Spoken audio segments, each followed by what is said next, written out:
우리 하나님 주시는 말씀은 마태복음 16장 13절에서 20절까지 말씀입니다. 마태복음 16장 13절에서 20절까지 말씀입니다.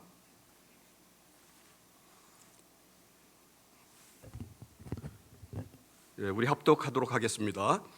예수께서 빌립보 가이사랴 지방에 이르러 제자들에게 물어 이르시되 사람들이 인자를 누구라 하느냐?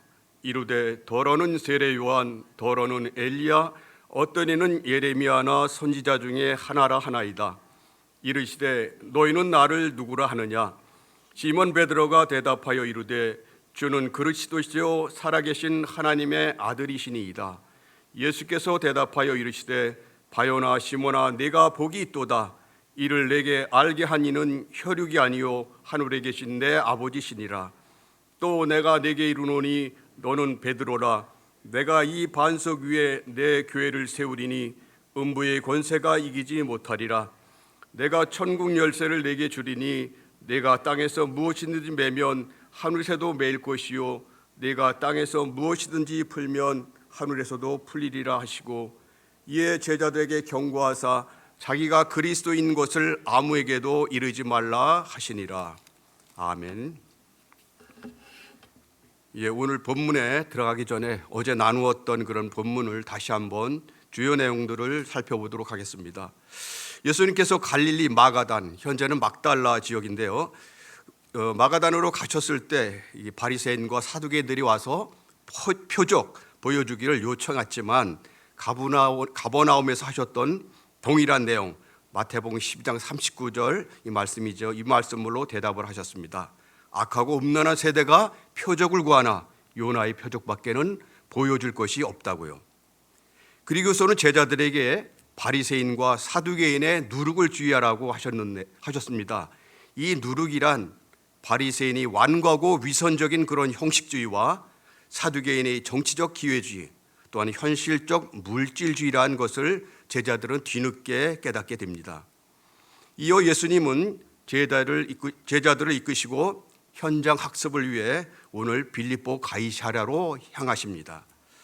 이것은 예수님께서 십자가를 지시기 전에 제자들과 떠나는 마지막 여행의 모습이었고, 그러기에 정말 의미가 있고 중요한 것이 포함되었음을 우리가 짐작할 수가 있습니다. 그곳에서 예수님께서는 제자들에게 두 가지 본질적인 질문을 던지십니다. 사람들이 나를 누구라 하느냐? 너희는 나를 누구라 하느냐? 우리 13절 말씀입니다. 예수께서 빌립보 가이사랴 지방에 이르러 제자들에게 물어 이르시되 사람들이 인자를 누구라 하느냐? 15절에는 이르시되 너희는 나를 누구라 하느냐? 이 본문 말씀으로 지난 2월 2일 우리 담임 목사님께서 6개월 안식년을 시작하시기 전에 교회의 주인은 하나님이십니다 라는 주제로 말씀하신 적도 있습니다. 많은 목회자분들이 교회를 말할 때면 자주 인용하기도 하여서 우리에게 너무나 친숙하고 잘 알려진 본문이기도 합니다. 오늘은 제자들이 중요한 현장 학습의 날입니다. 보통 현장 학습은 현장에서 실습을 하면서 느낌이나 경험을 체득하는 것이 보통이지만, 지금은 그 차원을 넘어 그 현장에 무엇을 의미하고 있나 하는 것을 묻고 답하는 형식입니다. 흔히 성경 속의 지역을 알면 말씀이 보인다고 합니다. 그래서 많은 사람들이 보고 듣고 깨닫기 위해 성지순례를 가거나 특정 지역에 대한 답사를 하는데, 오늘의 현장 학습인 빌립보 가이사랴에 대해 살펴보고 왜 이곳으로 예수님께서 제자들을 이끌고 오셨는지 생각해 보고자 합니다. 빌립보 가이사랴는 갈릴리 호수 북쪽 한 40km 지점입니다. 헬몬산 남쪽의 그런 완만한 경사지에 위치한 도시로서 구약 시대는 바알 갓이라고 이렇게 불려졌습니다. 여호수아서 11장 17절에 고세일로 올라가는 한락산에서부터 헬몬산 아래 레바논 골짜기의 바알갓까지니라. 여기서 바알갓이 지금의 빌립보 가이사랴라고 볼 수가 있는 곳입니다. 원래 이 지역은 가이사 아구스토가 헤롯 대왕에게 하사한 도시였는데, 후에 헤롯 빌립이 도시를 새롭게 재정비하고 황제를 기린다 하여 가이사라로 불렀고, 지중해 연안에 그 새로운 그 항구 도시가 있는데 거기도 가이사라입니다. 구별하기 위해서 앞에 빌립보란 그런 이름을 붙였습니다. 이곳은 헬라 로마 문명의 중심지로서 대부분의 이방인이 거주했고 유대인이 사는 그런 지역 중에 가장 북쪽에 해당한다고 볼 수 있습니다. 깎아기지른 절벽으로 큰 바위가 있고 그 절벽에 큰 동굴이 있습니다. 이곳은 높이 2814m의 헬몬산에서 흘러나오는 물이 바위로 스며들어서 세 개의 장소로 터져 나오는 중에 그 중에 하나가 단이고 그 다음이 빌립보 가이사라입니다. 물이 귀한 이스라엘 땅에 좀처럼 보기 힘든 풍부한 물줄기가 시냇가를 이루고 주변에 나무와 꽃들도 자라고 있는 곳입니다. 대부분의 순례객들이 이곳에 다다르면 앞에 펼쳐져 있는 멋진 풍광을 바라보며 환호성을 지르고 심지어는 가이드의 설명도 듣지 않고 여기저기 다니면서 사진부터 열심히 찍기 시작합니다. 맑고 많은 물이 흐르는 물줄기 위에는 평풍처럼 둘러싼 바위 절벽이 자리 잡고 있고 그 절벽에는 곳곳에 돌을 쪼아서 신상을 놓을 수 있는 암굴들이 파여져 있으며 때로는 절벽에 우상의 모습을 새겨놓은 곳들을 볼 수가 있습니다. 마치 우리나라 산과 골짜기에 있는 기암괴석에 자기 이름을 새겨놓거나 불상을 새겨놓는 그런 모습과도 비슷합니다. 사실 영상으로 보면은 좋을 텐데 시간 관계상 할 수 없으니 좀 아쉽기도 합니다. 그곳에 전시된 그 자료를 보면은 바위산 절벽 밑에 솟아난 물이 나오는 장소 앞에 목자의 신, 이 판신전이 있었고 신비 연못에는 황제의 신전이 웅장하게 자리 잡고 있는 모습을 볼 수가 있습니다. 예수님이 이런 수많은 신상들이 세워져 있고 그 신들에게 제사가 드려졌던 이곳에서 제자들에게 자신을 어떻게 생각하는지를 물으셨습니다. 예수님은 제자들이 대답하기 쉽게 다른 사람들의 관점을 먼저 물어보신 후에 제자들의 견해를 물어보셨던 것입니다. 제자들은 예수님에 대해 사람들이 다양하게 말하고 있다고 이렇게 했습니다.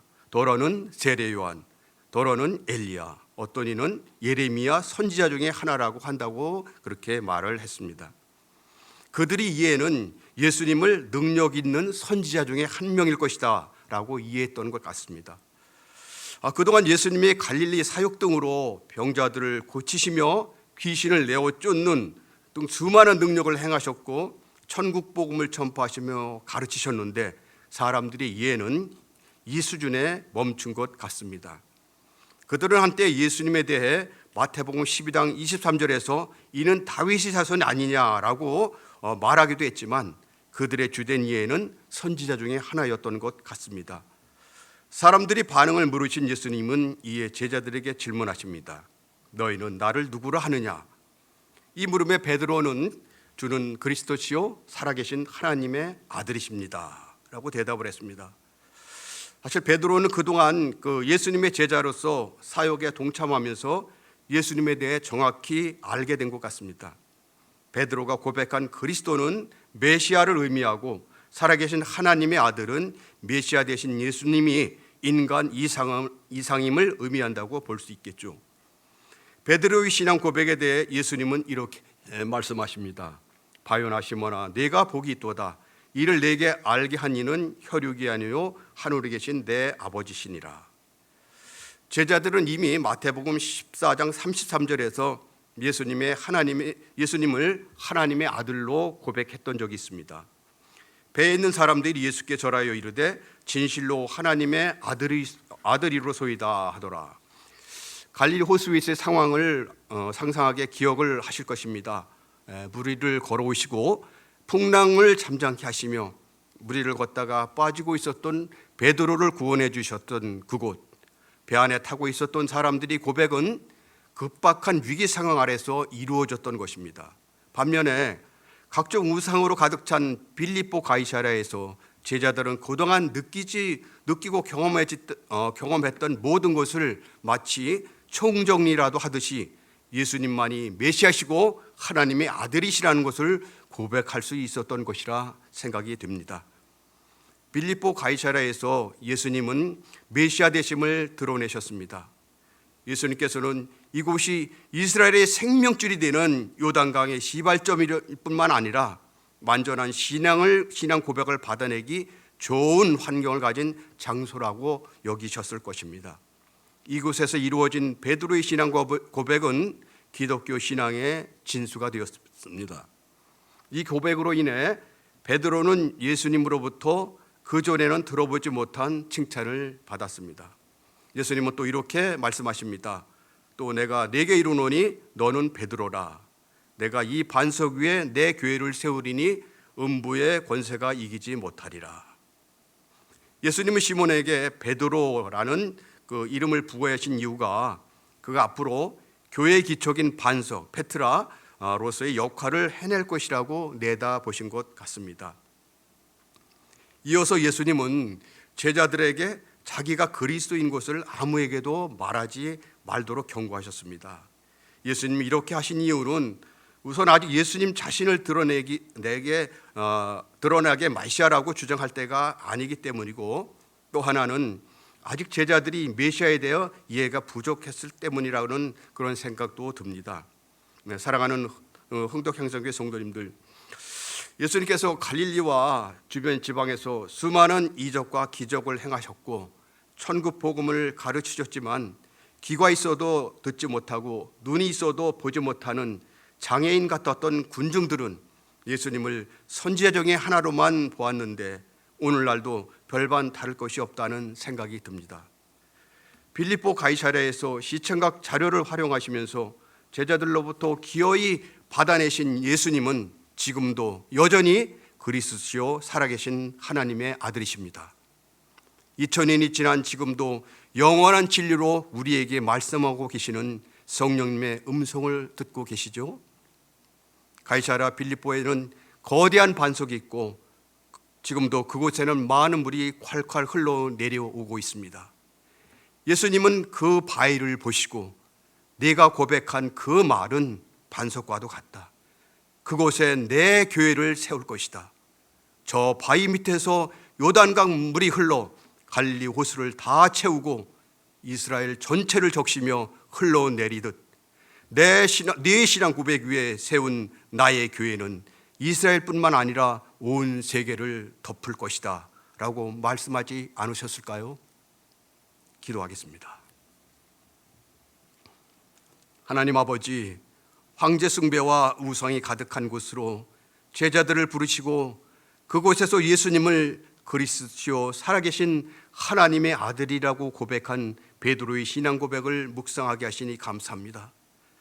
베드로의 신앙 고백에 세워진 교회가 2000년을 지내오면서 수많은 핍박과 박해 속에서도 불구하고 전 세계로 전파되어 지금 이곳까지 오게 하심도 감사드립니다. 교회가 올바른 신앙 고백을 하는 사람들 위해 세워지며 바른 신앙 고백을 하는 사람들이 모임 자체가 교회이기에 주는 그리스도라는 사실, 예수님이 메시아 우리 구원자가 된다는 사실을 결코 잊지 않게 하여 주시옵소서. 성도 한 사람 한 사람이 모여 거룩한 공동체인 교회가 이루어지고 그 교회의 주인이 하나님이시기에 언제 어느 순간에라도 주님이 하나님이 주인 되시는 교회를 만들어가는 우리 흥덕향상교회가 되게 하여 주시기를 간구하오며 예수님의 이름으로 기도합니다. 아멘.